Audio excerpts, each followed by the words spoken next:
Salut à tous, on se retrouve pour notre deuxième épisode sur la brocante avec Thierry. Donc, je vous redis la même chose que la dernière fois. On s'abonne, on like, on partage, c'est gratuit, gâtez-vous. Il n'y a plus rien de gratuit sur Terre, c'est le temps là. Puis en plus, avec Thierry, hein, on vous donne du stuff là, de première qualité. Thierry, en plus de ça, j'ai une surprise pour toi qui va s'en venir. J'aime les surprises. Avec nous. Donc, on continue à jaser brocante, toi et moi. Super, pas de problème. Moi, parfait. Autant que tu veux. On va repartir sur les vidéos. Fait que pendant que ça charge, Thierry, c'est Hardcore Cycle, le prochain qu'on va te présenter. Lui, on se promenait dans les allées, puis il nous a fait signe de venir. Je te laisse regarder. On est chez Hardcore Motorcycle, toujours à la brocante, avec Patrick et Kenny. Oui. De Hardcore Cycle. Hardcore Cycle. Ok, excusez, Hardcore Cycle. Petite question comme ça fait combien d'années que vous modifiez de toute évidence des motos? Ça fait 7 ans que la compagnie existe, que j'ai parti. Oui. Ça fait 2 ans qu'on est ensemble, qu'on travaille. On est une équipe de 4. Mécanicien, peintre, gérant. Puis, ça commence à bien aller. Hein. Ok, puis ça commence à produire des superbes machines comme celle-là? Oui, on est forcé. Là. On a été invité dernièrement à un gros événement Roll the Bone à Montréal. Okay. Et beaucoup de gros builders américains, puis même du nord d'Amérique. On n'avait pas le choix de faire un bike show. Là. Donc, c'est... Mais fonctionnel. Mais fonctionnel. Oui, c'est tout important. Il faut que ça fonctionne, il faut que ça roule, que ça soit quasiment logique, là, mais fonctionnel au moins. Ok, puis moi qui suis complètement néophyte, qui connais vraiment rien de ça, donc ça, là, ça vous prend combien de temps pour sortir une moto comme ça? C'est en moyenne 150-200 heures. 150-200 heures de préparation? De modification, montage, peinture, mais on compte pas tout le temps nos heures. Ça, c'est la passion qui compte. Oh, ouais. Et l'autre question que j'aurais, c'est est-ce que vous pouvez utiliser toutes les sortes de motos ou avez-vous des motos privilégiées pour respecter un style ou une image? Plus Pat qui pourrait répondre. Okay. C'est le parfait exemple que je trouve, ce bike-là. L'événement où on est allé, c'était beaucoup des bacs. C'était juste des Harley. Quelques triomphes, tu sais. On se le demandait, est-ce que c'est la place pour un Yamaha? Est-ce qu'on a le droit? Est-ce que c'est correct? C'est une moto, puis si elle est belle, puis c'est respectueux du style, puis de l'événement où on va, il n'y a aucun problème. Tu sais, c'est ça qu'on essaie un peu de briser, c'est l'ancienne mentalité de ça prend un Harley, tu peux pas arriver avec un Japonais. C'est fini ce temps-là. Tu sais. Ta moto est belle, c'est une œuvre d'art, c'est bien fait, c'est bien travaillé. On s'en fout c'est quoi en dessous. C'est vraiment la nouvelle génération qui est rendue là, qu'on essaye de casser un peu l'ancienne mentalité. Eh bien, moi qui ne suis vraiment pas un connaisseur, je vous félicite parce que cette moto-là est vraiment superbe. C'est impressionnant, vraiment. C'est une Yamaha XS 650, 60 et 19. Vous n'avez pas trop de difficultés pour trouver des motos de ces âges-là, les pièces, tout ça? Il y en a tellement, il s'en est tellement vendu. Il y en a partout qui traînent. Il y a des pièces. On fabrique beaucoup, oui, là, mais il y a beaucoup de pièces. Ben, encore une fois, je vous félicite et merci beaucoup du 5 minutes que vous nous avez accordé. Merci beaucoup. OK, Thierry, avant que tu me parles de ces gars-là, on s'entend déjà en partant, là, c'est des personnages pour moi qui ne suis pas dans ce milieu-là. Là. Puis, t'es passé devant la moto? Oui. Avoue qu'elle était... Elle est magnifique. Elle est super. Moi, je l'avais vu, moi, déjà au Roll the Bone, justement, dont il parlait, là, à Montréal, quelques semaines précédemment. Elle est superbe. C'est une œuvre d'art, il a raison, Patrick. Ouais. Non, mais il travaille bien. Mais Patrick de Sureau, c'est un artiste. Il faut voir ce qu'il fait, là. Puis ça fait combien de temps que tu le connais? Ben, je le connais depuis, ça fait 3 ans qu'il vient à la brocante. C'est un moment que je le tannais pour venir. Je l'appelais au téléphone, parce que je le rencontrais au salon de la moto. Non, attends, t'es pas ce genre de gars-là qui rappelle tout le temps. Non. Plusieurs fois, c'est tout. Okay. Et en fait, jusqu'à temps qu'il me réponde oui. Et puis un jour, il a franchi le premier à être venu à la brocante, c'est Clockwork, Samuel Gartin. Puis c'est cette chum, il leur en a parlé, puis moi il me les a présentés, je suis allé les voir, j'ai dit les gars, il faut venir et tout. Et Patrick il est venu, et depuis qu'il vient à la brocante, il capote, il adore l'événement, il aime ça, parce que justement, on revient à ce qu'on disait tout à l'heure, ce petit côté bonne franquette à la campagne et tout, il aime ça, puis ça lui permet de voir beaucoup de monde. Il est content, cette année, il y a 3000 personnes qui sont passées devant sa moto, son XS650. Veut pas, il fait ce qu'il veut, il ne l'amènera jamais 3000 personnes dans sa boutique un samedi, même chez lui là-bas. Donc il est content, et puis ça lui permet de se faire connaître, et puis de rencontrer d'autres builders, comme il dit, d'autres constructeurs de motos. Ils échangent des idées, il fait avancer son business en allant dans des rassemblements comme ça, comme le Rolls the Bone ou comme d'autres. Il n'y a pas que chez moi là. Mais là, il a rencontré du monde, il est content. Puis surtout, il y a un truc, et c'est un gros point de la brocante, et ça, il m'en avait déjà parlé en aparté, c'est qu'il n'y a pas que des gens passionnés de motos modifiées. Et il y a des gens qui sont là, qui découvrent son travail, mais c'est des gars de double usage, ou c'est des gars de bike sport, ou peu importe. Et puis là, tout le monde se parle, tout le monde discute, et il crée des vocations, en fait, il s'en est rendu compte. Et ça, il aime beaucoup ça. Et puis Kenny, à côté, son peintre, qui lui aussi est fabuleux, c'est un autre artiste avec lui. Ils ont vraiment monté une belle équipe. Et c'est une chimie qui se fait, qui est en train de se créer à la brocante. C'est pour ça que je te le disais tout à l'heure, il y en aura d'autres. Parce qu'à chaque fois que je les rencontre, ces mecs-là, dans d'autres rencontres, ils me disent « Ah ouais, je sens bien qu'ils commencent à accrocher, puis qu'on va pouvoir développer quelque chose de plus grand. » Alors, si je te suis bien, si je fais rentrer Simon, qui lui n'aille pas modifier les motos, vous devriez avoir quelque chose à vous parler, d'après moi. Allez, viens-t'en, Simon. Ah oui, let's go, viens-t'en. Toi, tu ne l'as pas vu, là. Tu veux-tu prendre ma place? Prends ma place à côté de Thierry. Moi, je vais aller m'asseoir un peu plus loin. Salut, Simon. Salut, ça va? Ah, ça va très bien. Fait que toi, tu n'as pas vu la vidéo, Simon. Non. Et tu la verras pas. Non, mais ce qui est le fun, c'est que Simon, tu vois, c'est vraiment ça. Lui, il débute la moto, puis il est hyper allumé. Il modifie des motos. Tu es sur une de ses œuvres qu'il a modifiées. On est bien dessus, d'ailleurs. On est bien, hein? Ah, je suis bien dessus. D'ailleurs, je pense que je vais repartir avec. Ouais, ça va. Il y a des chances. Et l'année prochaine, on te le traîne, on l'attache, on te le traîne jusqu'à la brocante. Et donc, là, il est assis à côté de nous. Puis moi, ce que je te propose, c'est de regarder Bélanger, le prochain vidéo qu'on va présenter. Puis ça va laisser le temps à Simon d'avoir des petites questions pour toi sur le reste de ce qu'on regarde. Pas de problème. Fait qu'on part Bélanger tout de suite. Je te pars ça dans 2 secondes. On fait ça homemade comme la brocante, ça marche? Toujours à la brocante moto, accompagné de Michel Fortin-Bélanger, de la famille Bélanger. Trialiste, c'est comme ça qu'on dit? Oui, exactement. La famille Bélanger, vous faites du trial depuis combien de temps? Ben, mon père en fait depuis qu'il a 26 ans. Là, il est rendu, il a dépassé les 60 ans. Donc, ça fait déjà plusieurs années qu'il en fait. Okay. Pour ma part, ça fait à peu près 16 ans que j'en fais. Et je suis rendu à 22 ans. Donc, mon père m'a initié très jeune à ça. Mais on en fait tous ensemble. Mes frères en font, ma petite sœur en fait aussi. Donc, on part des fins de semaine ensemble et on fait toutes les compétitions au Québec. Et donc, vous faites partie d'une association, vous faites partie d'un tour de compétition, en fait. Oui, on fait partie de l'Association des trialistes amateurs du Québec, l'ATAC. Et on a environ 10 à 12 compétitions par été à la grandeur de la province. On se déplace dans les Laurentides, au Bas-Saint-Laurent, chez nous. On va en Estrie, on va partout. On se déplace beaucoup. OK, parfait. Puis comme on n'est pas familier avec ce type de moto, peux-tu nous dire sur quoi tu fais les belles exhibitions que tu nous as faites tantôt? Moi, je roule sur une Beta. C'est italien. Et c'est un 300cc refroidi au liquide, 2 temps, avec une transmission 6 vitesses manuelle. C'est une moto très légère. Ça pèse 145 livres. Des très bons freins pour nous arrêter, mais sinon une bonne suspension aussi pour nous aider à nous propulser en haut des obstacles.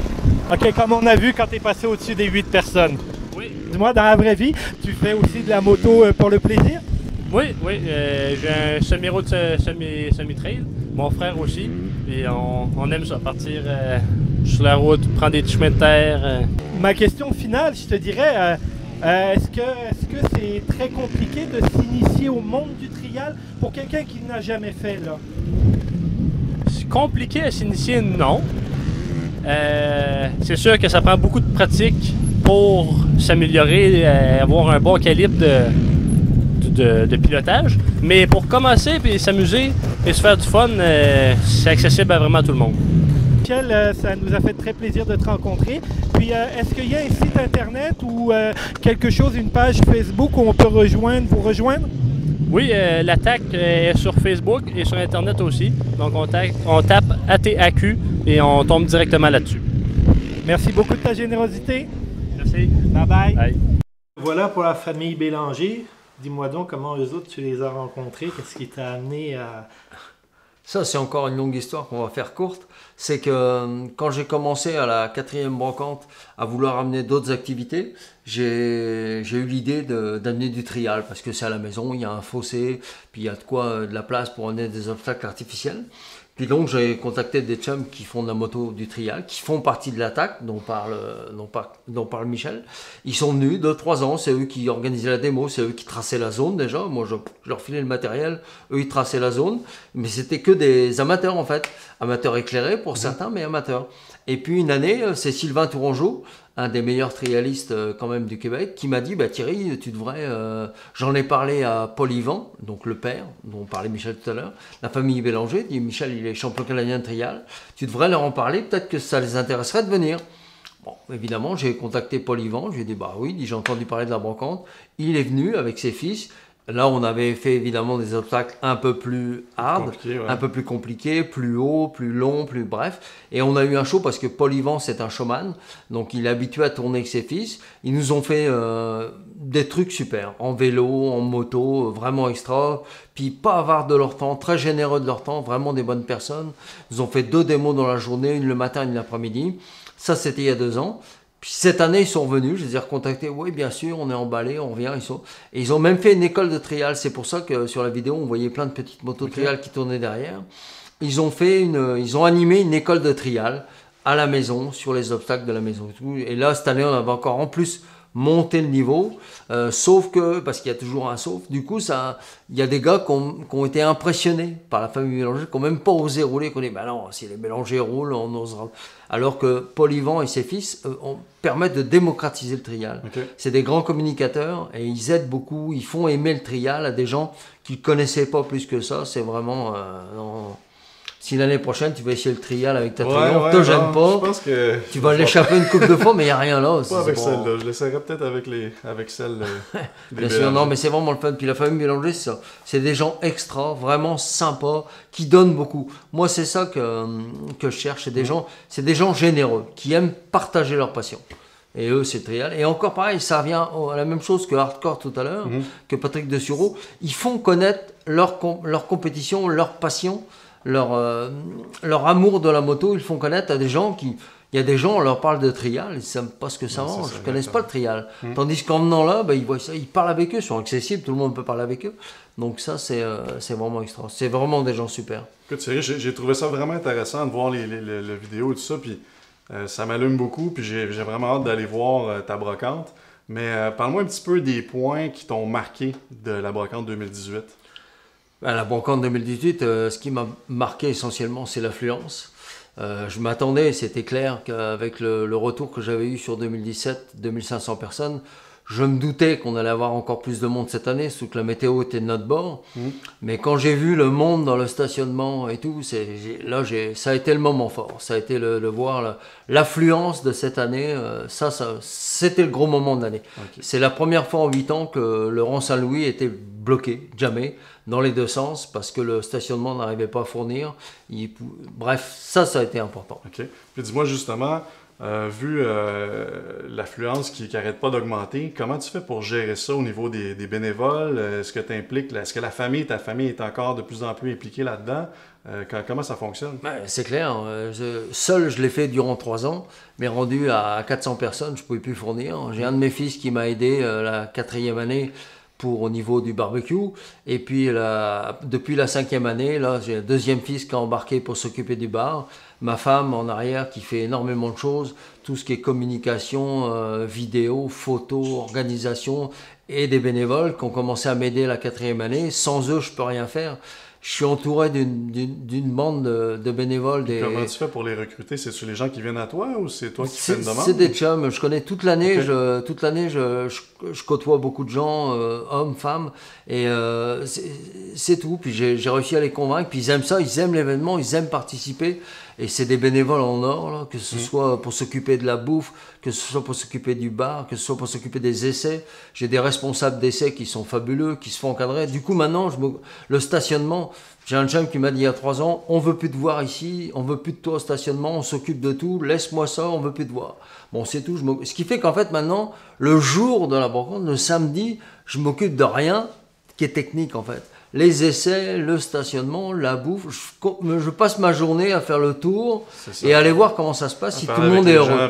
C'est tout, à parler avec tout le monde et tout. Je m'occupe plus de rien. Et puis la semaine précédente, la brocante, là j'en ai encore beaucoup qui viennent, qui bricolent beaucoup mieux et beaucoup plus que moi, qui m'installent tout. C'est fabuleux. Ouais. Sans eux, je peux rien faire. Je suis curieux de savoir comment tu fais pour, quand l'événement est terminé, justement, tu sais, tout ce monde-là s'en va chez eux. Puis comment tu fais pour récupérer ton endroit pour que tout se place, que tout soit correct, que la nature redevienne ce qu'elle est? Justement, les bénévoles, est-ce qu'ils t'aident après ou tu fais ça tout seul? Non, bien sûr, je fais pas ça tout seul. Là. Au début, oui, évidemment, parce que c'était petit. Mais là, je peux plus. Depuis quelques années, je peux plus. C'est impossible. Et là, ce sont d'autres bénévoles. En général, c'est pas du tout la même équipe. Mais j'en ai plusieurs qui viennent le lundi. En général, c'est des grands, des costauds, des solides. Et c'est eux qui m'aident à remballer tout. J'en ai un, vous l'avez vu tout à l'heure, on a parlé des mammouths. Cette année, j'ai un mammouth Phil qui est venu, qui a passé tout son dimanche après-midi avec des chaudières à ramasser les déchets dans le camping, dans le stationnement, partout. Il m'a défait mes piquets, mes banderoles, tout. Et puis le lundi, Marc-Antoine est venu, Arnold est venu aussi, un troisième est venu le mardi, ils m'ont aidé à remballer les tables, les chaises, tout. Bref, mardi soir, il restait le chapiteau sur le stationnement, dans le milieu du site, c'est tout. Dans le stationnement, c'était invisible, tout. Non, les bénévoles, c'est une semaine avant, et puis 3 jours après, de toute façon, c'est clair, je le redis parce que c'est important. Sans eux, je ne peux plus faire la brocante, c'est impossible. Mais c'est comme ça que ça se fait, j'ai des équipes partout, puis tout le monde a du fun, parce qu'en plus ça fait partie de l'événement, la partie préparation et la partie démontage, on a aussi du fun, donc c'est ça, en fait c'est du fun tout le temps quoi. C'est ça. Donc, tu vas voir l'année prochaine. Ça résume bien, en fait, c'est du fun tout le temps. Ça, effectivement. Même les années où ça a été un petit peu plus maussade en fait de température, on a trouvé du plaisir. C'est indéniable. Thierry, je sais que tu gardes ça pas mal secret, ce qui va se passer en 2019, mais je sais qu'il va y avoir une brocante en 2019. Il va y avoir une brocante en 2019. Nous, on va être en mesure d'en parler en début d'année 2019 ensemble. Ouais. Ça va être intéressant. Je vais être capable je vais être en mesure d'apprendre ce qui va se passer un peu. Ah, c'est sûr. Ouais. Quand on va se voir au printemps, là, je vais être capable de vous dire. C'est parce que là, je pourrais même pas te le dire. Parce qu'honnêtement, là, et c'est comme ça tous les ans, j'ai tellement d'idées qui me viennent, moi, pas tous les jours, mais presque, que je suis pas encore capable de savoir ce qu'il va y avoir exactement. Mais il y aura une brocante et surtout, ça je peux vous le dire, c'est que ça va être encore mieux que les autres années. Il y aura encore plus de choses parce que le punch, quand même, c'est que ça sera plus sur ce site-là. Ça va être sur un nouveau site qui va être encore plus grand et encore plus adapté de gens, en fait. Et qui me donne encore plus de possibilités. Donc là, ça va être autre chose. C'est pour ça que là, c'est en ce moment, ça bouillonne pas mal dans ma tête parce que ça va être une autre brocante encore plus grosse. Salut à tous, c'est moi qui ai le mot de la fin. Bye bye.